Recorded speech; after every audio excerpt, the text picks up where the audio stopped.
आज की अपडेट्स पर ध्यान दें तो तुर्की ने बांग्लादेश को कह दिया है कि वो भारत को पूरी तरह से रिप्लेस कर देगा।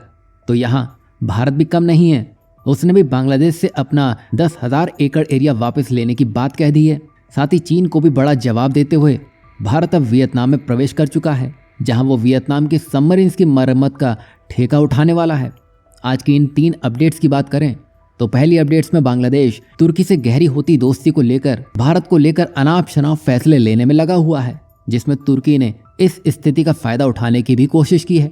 और इसी को लेकर तुर्की के विदेश मंत्री ने बांग्लादेश के सलाहकार यानी कि मोहम्मद यूनिस से मुलाकात की है और ये भरोसा दिला दिया है कि तुर्की बांग्लादेश की निर्भरता भारत पर से पूरी तरह से खत्म कर देगा, जिसमें व्यापार और रक्षा जैसे क्षेत्रों को भी टारगेट किया गया है। बता दें कि तुर्की जो अभी करने की सोच रहा है ऐसा ही वो पहले भी कर चुका है, जब उसने मलेशिया और पाकिस्तान के साथ मिलकर भारत को घेरने की कोशिश की थी, लेकिन उसकी ये कोशिशें सफल नहीं रही थी। साथ ही भारत के लिए यहाँ पर राहत की बात यह है कि तुर्की खुद सीरिया में इजराइल के साथ एक बड़े टकराव में फंसा हुआ है, जहाँ इजराइल को तो अमेरिका का समर्थन मिल चुका है, जबकि तुर्की अकेले ही अपने दम पर हाथ पांव चलाने में लगा है। मतलब अगर तुर्की बांग्लादेश में घुसने की कोशिश भी करता है तो उसको इंटरनेशनल प्रेशर कमजोर करने में बड़ी भूमिका निभाएगा। यही नहीं, बांग्लादेश ने हाल ही में चाइनीज स्प्रिंग फेस्टिवल मनाया है और उनके विदेश मंत्री चीन के साथ व्यापार और निवेश को बढ़ाने के लिए बातचीत भी करने वाले हैं। मतलब यहाँ बांग्लादेश को देखें तो वो तुर्की, पाकिस्तान और चीन के साथ दोस्ती बढ़ाने के प्रयास कर रहा है, जबकि वो ये भूल चुका है कि ये सब मतलब परस्त देश हैं। वही नेक्स्ट अपडेट बांग्लादेश से ही जुड़ी है, जो आजकल भारत से कई सारे समझौते रद्द करने में लगा है। उसमें से एक समझौता ऐसा है जिसमें भारत सीधे बांग्लादेश की 10,000 एकड़ जमीन आसानी से हासिल कर सकता है। बता दें कि सीमा पर बाड़ लगाने को लेकर भारत और बांग्लादेश के बीच तनाव पहले से ही बढ़ा है। वहीं भारत का कहना है कि ये घुसपैठ और तस्करी को रोकने के लिए जरूरी है, जबकि बांग्लादेश इसे 1975 के समझौते का उल्लंघन मानता है, जिसमें दोनों तरफ के बॉर्डर के 0 पॉइंट से 150 गज के भीतर से कोई निर्माण कार्य नहीं होगा। वैसे ये समझौता ऐसा था जिसके हाथ पांव ही नहीं थे और इस मुद्दे को हल करने के लिए दोनों देशों के सैन्य अधिकारियों के बीच हाल ही में एक बैठक भी हुई है, लेकिन तनाव जैसा था वैसा ही बना हुआ है। वहीं 2011 और 2015 में भी हुए लैंड स्वैप समझौते में भारत ने बांग्लादेश को 10,000 एकड़ जमीन दी थी और बदले में 7,000 एकड़ जमीन भारत ने बांग्लादेश से ली थी। दरअसल 1971 में बांग्लादेश की आज़ादी के तुरंत बाद नई दिल्ली और ढाका के बीच एक पैक्ट साइन हुआ था, जिसमें इन क्षेत्रों के आदान प्रदान की बात तय की गई थी। वहीं भारत के पास बांग्लादेश में 111 एन्क्लेव हैं, जो कि लगभग 17,000 एकड़ के बराबर जमीन है। वहीं बांग्लादेश के पास भारत में 51 एन्क्लेव्स हैं, जो करीब 7,000 एकड़ की जमीन है।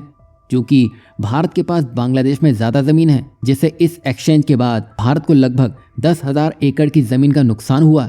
लेकिन अब बांग्लादेश इन समझौते की समीक्षा करने पर विचार कर रहा है। अगर वो समझौते रद्द करता है तो भारत अपनी ज़मीन पाने के लिए कदम उठा सकता है, जो कि 10,000 एकड़ की होगी। वैसे डोनाल्ड ट्रंप के सत्ता में आने के बाद अंतर्राष्ट्रीय राजनीति में बदलाव देखने को मिल सकता है, जो कि भारत के फेवर में ही जाती हुई दिखाई देगी। यहाँ आपको क्या लगता है, भारत को खुद ही समझौता रद्द करते हुए अपनी 10,000 एकड़ जमीन वापस ले लेनी चाहिए? वहीं नेक्स्ट अपडेट वियतनाम से जुड़ी है, जो अपनी सबमरीन्स की मरम्मत का ठेका भारत को देने का मन बना चुका है। दरअसल भारत की प्रमुख सरकारी कंपनी हिंदुस्तान शिपयार्ड लिमिटेड यानी कि HSL ने दक्षिण पूर्व एशिया में अपनी उपस्थिति को मजबूत करने के लिए महत्वपूर्ण कदम उठाना शुरू कर दिया है, जिसको लेकर वियतनाम में HSL की सबमरीन रिपेयर प्रोजेक्ट पर वियतनाम पीपल्स नेवी यानी कि VPN के साथ चर्चा भी चल रही है। यही नहीं, वियतनाम के साथ ही साथ HSL की फिलीपींस में भी नए साझेदारी के अवसर तलाश रही है। आपकी जानकारी के लिए बता दें कि 2021 में HSL ने अपनी एफिशिएंसी का शानदार उदाहरण पेश किया, जब उसने 17,000 टन वजनी अमेरिकी पाइपलाइन जहाज की सफलतापूर्वक मरम्मत की है। ये उपलब्धि न केवल HSL की टेक्निकल स्किल्स को साबित करती है, बल्कि इसके जरिए फॉरेन एक्सचेंज अर्निंग के माध्यम से भारत की इकोनॉमी को भी फायदा पहुंचा है। यही वजह है कि वियतनाम और फिलीपींस भारत की इस कंपनी के पीछे पड़े हैं। वहीं हिंदुस्तान शिपयार्ड लिमिटेड ने रक्षा मंत्रालय के साथ 19,000 करोड़ रुपए के प्रोजेक्ट के तहत 5 फ्लीट सपोर्ट शिप यानी कि FSS बनाने का समझौता किया है और ये प्रोजेक्ट भारतीय नौसेना की ताकत को और मजबूत करेगा और इन जहाज़ों का निर्माण देश में ही होगा, जिससे मेक इन इंडिया पहल को बढ़ावा मिलेगा। अगर यहाँ HSL को वियतनाम में घुसने का मौका मिल गया तो बाकी आसियान देश भी इसकी देखा देखी में चीन और अमेरिका को छोड़कर भारत को ही मौका देंगे।